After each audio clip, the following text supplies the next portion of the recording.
First with breaking news. First with new information. Plus, your First Alert forecast. 19 News starts now. We begin with your first alert on the risk of storms tonight, plus the intense heat and humidity that is draped all over the area. Yeah, it's a 19 first alert weather day. Look at the clouds out there, really starting to change here. The storms could start to fire up. A few could turn strong to severe. Thanks for joining us first at 4. I'm Nicole Versansky. And I'm Brian Duffy. Damaging wind, gusts, heavy rain. Those are the main threats right now. 19 First Alert meteorologist Nicholas Snyder is tracking the timing and who's most at risk when we're talking about this weather, Nicholas. Yeah, Nicole and Brian, we're starting to see this activity begin to fire up as has been expected. Most of the activity still not coming until after 5 p.m. So we still have another few hours of dry time before we really start to see the activity ramp up. In the meantime, it's downright hot and humid out there. And because of that, a heat advisory is in place from the National Weather Service along and west of I-71 here. That's Cleveland through Medina, Ashland, Mansfield, points west, where we could see those feels-like temperatures getting near the triple digits. Right now, a feels-like temperature of 100 degrees right now in Sandusky. That is dangerous heat to be out and about in. Make sure you're finding a way to stay cool if you're out towards Sandusky. Feeling like 96 Lorraine, Elyria right now. 91 feels like temperature in Worcester. 91 feels like temperature Dover, New Philly. Actual air temperatures right now into the upper 80s and lower 90s. First alert Doppler for the most part is dry. I want to zoom into a few areas. We got a heavy downpour right now just along State Route 83, just to the south of Avon near North Ridgeville, moving to the east. So first alert for those of us in North Olmsted, Olmsted Falls, even Westlake. Within the next 10 minutes or so, you're going to get in on a heavy downpour right now. Nothing severe at this point, but as we go further into the evening, these storms are really going to gain strength in an environment that is prime for stronger storms. Back to the west, western Huron County, just to the west of Norwalk and south of US 20, we're seeing heavy rain right now. We'll continue to see these storms pop up through the evening. Eventually a little bit of a break, though, by that 11 p.m. time frame before more storms later tonight. We're breaking down the severe weather threat more in depth for you coming up in just a bit. We'll be sure to have our 19 First Alert weather app downloaded tonight. Just scan this QR code. Once weather hits where you are, you'll get the first alert, be able to track live radar right to your street. Plus, you can get push alerts for your exact location. Well, we continue to follow a shocking story on Cleveland's east side. A second child has died after crashing a stolen car into a pole. First at 4, Brittany Weir is live at that crash site. Brittany, what's the latest today?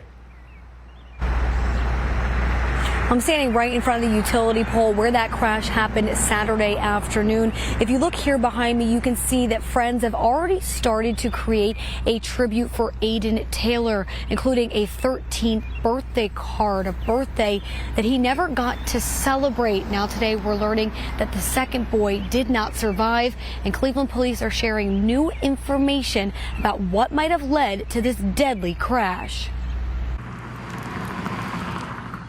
It happened just after 4 Saturday afternoon near East 146th Street and Johnston Parkway. A stolen car went off the road, clipped a utility pole, and then crashed into a tree. The impact was so violent that broken glass and debris from the car could be seen all around the crash site. Inside that car, 2 boys, 12-year-old Aiden Taylor and 13-year-old Jaden Allen, both trapped. Both occupants in the vehicles were entrapped, so our fire department assisted with extricating the victims. Medical gloves left on the ground, a reminder of the desperate effort to save them. Taylor was pronounced dead at the scene. Allen was rushed to University Hospitals, where he died Tuesday. Taylor would have turned 13 the very next day. Neither one of them is at the age to drive anyways, so definitely a lot of concerns surrounding this incident. Police say Allen is believed to have been driving that stolen car. A stolen gun was also found inside. Correct, yeah, we did find a firearm in the vehicle. That firearm was determined to have been stolen as well from the city of Garfield Heights. Friends left this at the scene. A note that says R.I.P. Aiden, gone but not forgotten. Next to it, a happy 13th birthday card. the birthday he never got to celebrate. Two kids of this age, 12 and 13, should not be in this situation. And we collectively, as a community, need to be mindful of that and work harder to stop from these type of incidents to occur again. Now, the tribute here is a painful reminder of what was lost. Cleveland police said that speed could have been a factor in this crash, but they are still investigating. They also shared that it is just way too early to determine whether or not those parents could be charged, but there is a possibility they have not ruled out just yet. In Cleveland, Brittany Weir, 19 News. Following breaking news with the markets right now, it's been a tough day for all three indices all afternoon, and then the president vowed to attack Iran, very hard. He wrote early Wednesday that Iran has taken too long to negotiate a deal. That sent the markets tumbling. The Dow down 1.8%. The Nasdaq and the S&P also taking a hit today as chip stocks continue to tumble. Now to the latest with the war in Iran. President Trump warned that Iran will, quote, pay the price for taking too long to negotiate, and the country will be, quote, hit hard. The warning comes as the two sides exchange strikes after the downing of a U.S. helicopter. Brian Abel has the latest on the new hostilities and the efforts to end the war.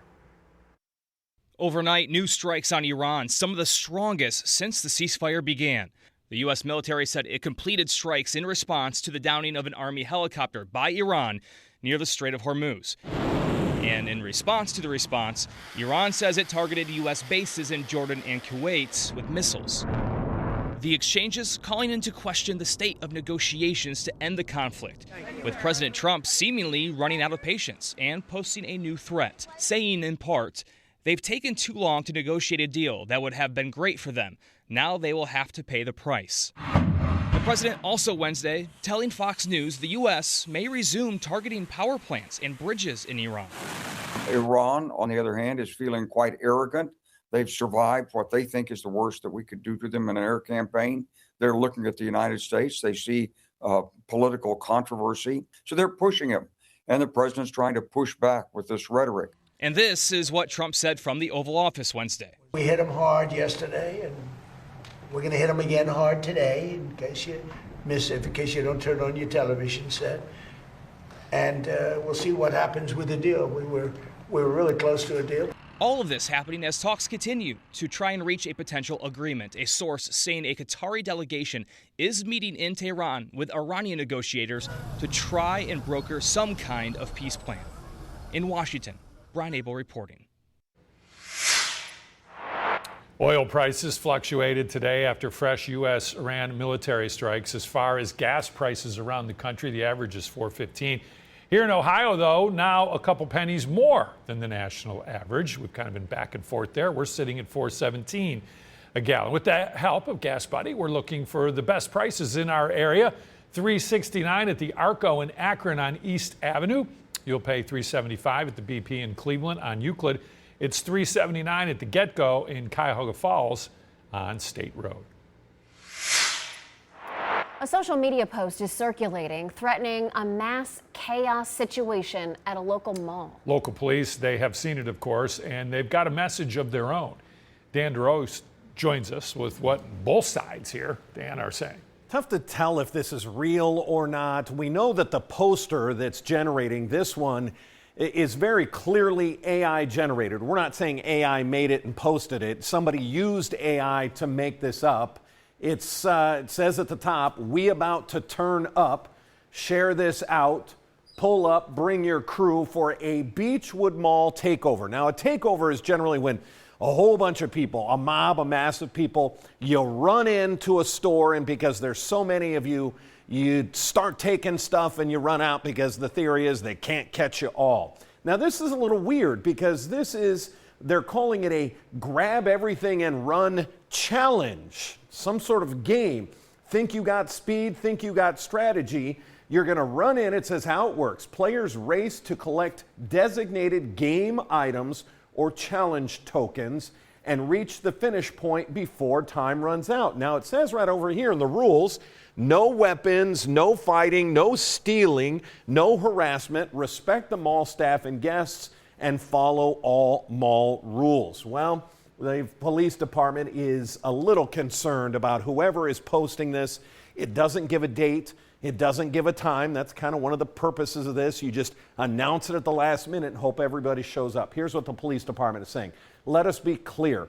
Behavior that threatens public safety, disrupts business, damages property, or intimidates visitors will not be tolerated. Anyone who chooses to engage in unlawful activity can expect an immediate and appropriate law enforcement response. The statement goes on to say, if you come to Beechwood Place to shop, dine, work, or patronize its businesses, we will be there to support you.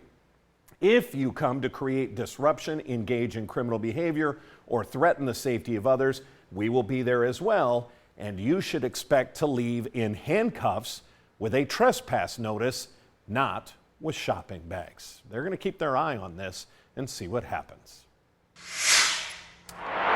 Oh, it's hot, it's humid, and it is only getting worse. A heat advisory is in effect across the Cleveland area today. Nikki, it's brutal. It is brutal. All you have to do is step outside and you'll get that face full of heat and humidity. First at 4, 19's Isabella Roberts was out at Edgewater Beach, spoke to some Clevelanders about how they beat the heat. You can hear the kids playing in the sand. You can smell the sunscreen in the air. And on a day like today, that is not necessarily a bad thing. That heat advisory in place in Cleveland today. And for some Clevelanders, staying cool meant staying by the water. Summer might not have officially started, but it sure feels like it for Bill Meyer and his pup Shaylee. As soon as I got out of the car, I said, this is hot. Probably the first time this year. The pair walks at Edgewater every day, and Meyer tells me what he did differently today because of the heat. So I try to stay in the shade. I have water in the car, but she usually slows down by the end of the day. With temperatures in the mid-80s and humidity making it feel even hotter, dozens of people are taking advantage of the sun on this 19 First Alert weather day at Edgewater Park, like Carmen and Lafayette Smith. Oh yeah, it's a beautiful day to be by the water. Taking in a nice breeze. I might be here all day. They tell me they keep their sunscreen on and their water nearby. Right here. Yeah, gotta have this. Gotta have it. And pour it on you if you want to. It's in the cooler. And on a day like today, sometimes you need a sweet treat to cool down. But also, Honey Hut ice cream, way to be. And that definitely helps with some cool water, some ice cream, and it's good to go. Audrey Hurlbert is soaking up the sun at Edgewater today, and she says staying safe is top of mind. And make sure you can go get rehydrated, get a snack, make sure you're not too tired, and just kind of do a self-check and make sure you're doing all good is definitely really helpful.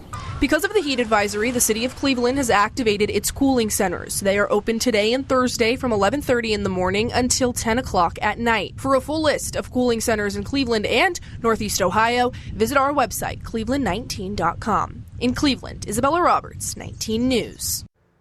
Now, besides the heat and humidity, we do have the risk of storms. Nicholas Snyder returns in just a minute with your First Alert forecast.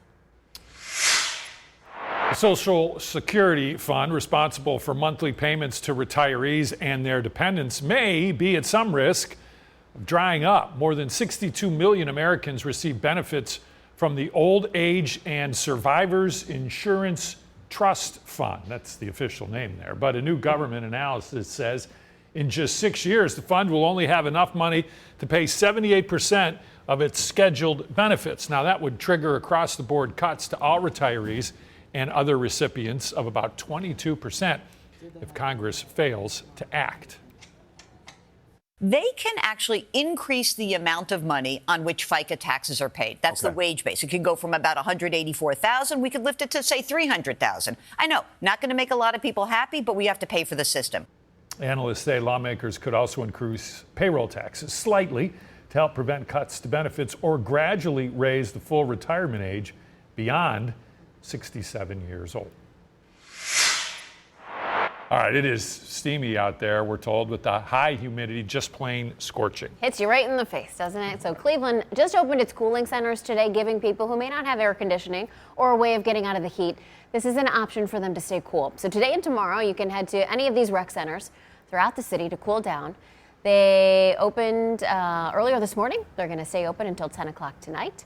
And by that time, we are only expecting it to go down to just shy of 80 degrees.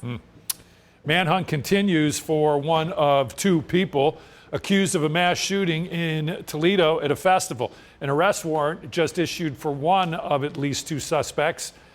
This is who police are looking for, 20-year-old Kenai Taylor. Investigators are also searching for a second shooter. They're asking for the public's help identifying him. There is a reward of up to $15,000 already available. All but three of the victims have been released from the hospital.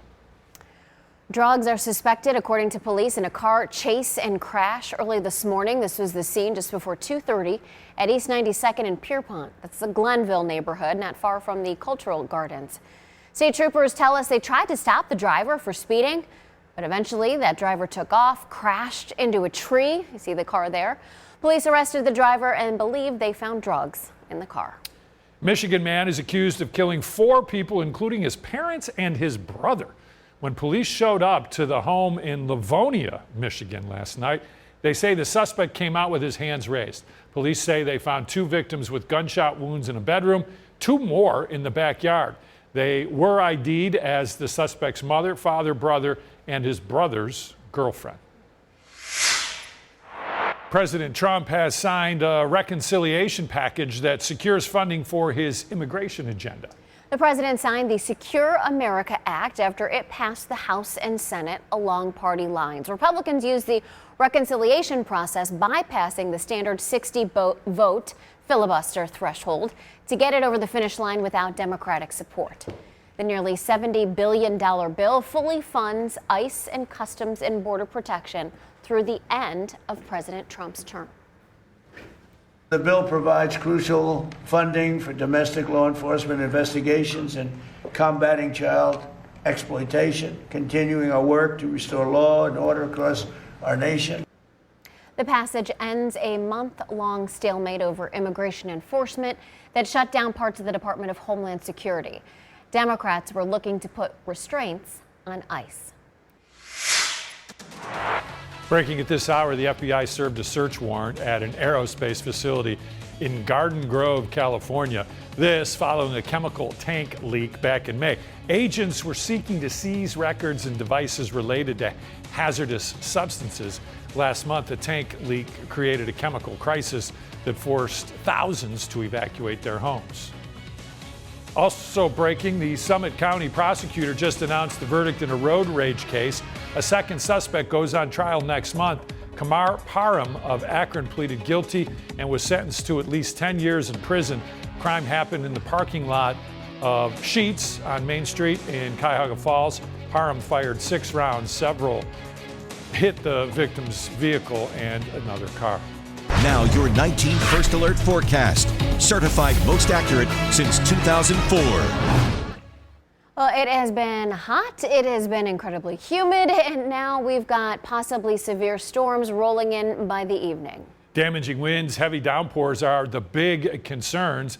It is a 19 First Alert weather day. As always, the 19 First Alert weather team all over this. Yeah, 19 First Alert meteorologist Nicholas Snyder actually tracking some of the storms that are popping up as we speak. Yeah, just to the south of downtown Cleveland even, we're seeing this activity really beginning to fire up now into, let's say, West Park, just to the west of Parma as well. Continuing to work further to the east, you're talking I-71 getting a pretty good downpour right now, I-480 just to the east of that 480 I-71 split. We're seeing that. Next in line again would be the Jennings Freeway, so some reduced visibility for those of us on the Jennings Freeway. Continuing north and east along I-71 here. This is Pearl Road, US 42 and West 25th Street that we're tracking some of that heavy rain. Also seeing a good downpour right now near Valley View, near Independence, places like that. And we'll continue to keep you updated on that storm. Again, the environment is primed for these storms to become strong. So as we go later and later into the evening,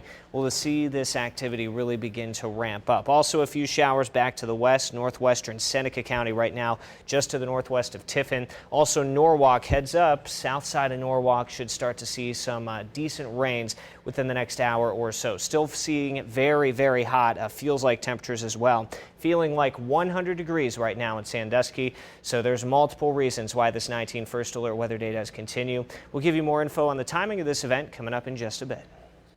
And don't forget our complete First Alert forecast, always available. You can watch from our free 19 News Plus app. I've just been shot. You have been shot? Yes, me and my friends. Okay. We've just been shot inside our home. Man and his friend shot. The two men are now recovering, but no one is in custody. Akron police still searching for that shooter. Noel Williams talked to neighbors on the city's east side who described these incredibly scary moments when they heard those gunshots. Neighbors described scary moments that happened overnight. They said they heard about 5 or 6 gunshots here along a home on Lindsay Avenue. Moments later, that's when they saw and heard the sirens. Police confirming that there was a shooting at a home and 2 men were taken to the hospital. Me and my friends, we've just been shot inside our home. An Akron man makes a call for help after he and his friend were shot at this home on Lindsay Avenue. Where are you bleeding from? I don't know. Everywhere. Police confirmed a 25-year-old man and a 26-year-old man were shot just before 11:15 on Tuesday. They were taken to the hospital for non-life-threatening injuries. No arrests have been made. Neighbor Robert Mayfield says he heard everything. To know that no arrests have been made, I'm sure that's scary. Extremely. That's very scary, and I'm very worried about that. Mayfield says what's scarier is the moments he says he heard about a block away, leading up to the shooting that injured the 2 men. There was an argument on the corner of Ardella and Triplet here, and then shots started ringing out. He says 10 minutes later, he heard the shots here at the home on Lindsay Avenue. He believes a bullet even flew through his garage. He tells me his wife noticed this hours after shots went off. So she come out, was checking the yard and checking our blow-up bouncy house, and noticed, hey, there's holes in the side of your garage. So this was this morning when you noticed that? Yeah. As police continue to investigate, neighbors like Mayfield want whoever is responsible off of the streets. It's scary. It's scary to see something like that happen here. It's normally really quiet here, and everybody gets along with everyone. So for that to happen here is just, I'm beside myself. In Akron, Noel Williams, 19 News. Take a look at your screen. Springfield Township Police Department looking for this man. He's wanted for a theft at the Speedway on South Arlington Road. This is a look at the vehicle involved. It happened last night after 8. The surveillance image is not the best, but police are hoping that someone recognizes the suspect's clothing, perhaps, or the SUV pictured here. If you think you can help, give them a call. ODOT posting this crazy video on social media. See that minivan stopped at the light? Now watch that driver trying to make a left. The person jumps the midi and almost crashes right into the minivan. This was near I-71 and West 25th Street in Cleveland. ODOT says this should be a warning for drivers to certainly be more cautious. And you never know what could be caught on camera. The annual inflation rate climbed to more than 4% last month, according to a report from the Labor Department. That didn't help the markets today either. Surging gas prices, energy costs are mostly to blame. Bradley Blackburn has more on what it means for the economy and for the summer travel season. Just as Americans get ready for vacation season, the price of flying is soaring. New inflation data show airfare is up more than 26% from a year ago. Prices are going up, so we have to look for more feasible options a lot of the time. Overall, the Consumer Price Index climbed 4.2% in May compared to the previous year. That's the highest inflation rate in more than 3 years, as the war with Iran continues to impact oil prices. Energy costs were up 3.9% in May, on top of big jumps the previous 2 months. I don't even fill it up all the way anymore. Yeah, it's because prices are so expensive. The combination of things that have occurred have really pushed prices higher, and that's bad news for consumers, right? So we know that tariffs were the first phase of it, but now the war in Iran is the next phase of it. Food prices are still climbing modestly, with bigger sticker shock in some goods like beef, up almost 13% year over year. All of the prices shock me, just that they seem to go up every single time I go to the grocery store. Economists say one major reason consumers feel pinched is because earnings are not keeping pace with inflation. Real hourly earnings are negative for the majority of American households. So people are losing purchasing power very readily. The gains that they're making in terms of wage increases, they're gone. It puts pressure on the Federal Reserve to keep interest rates where they are or even consider an increase, which could rattle the stock market. The Fed is scheduled to meet next week. Bradley Blackburn, CBS News, New York.